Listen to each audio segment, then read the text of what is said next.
Did you know, people don't sneeze in their sleep due to their brain shutting down the reflex? When we're awake, particles, allergies or an illness can stimulate the nerve cells in the nose.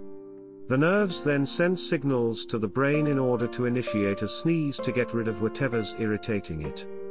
If you've ever felt like you have sneezed in your sleep before, it's likely because you haven't yet fallen into a deep sleep, or you're already starting to wake up naturally.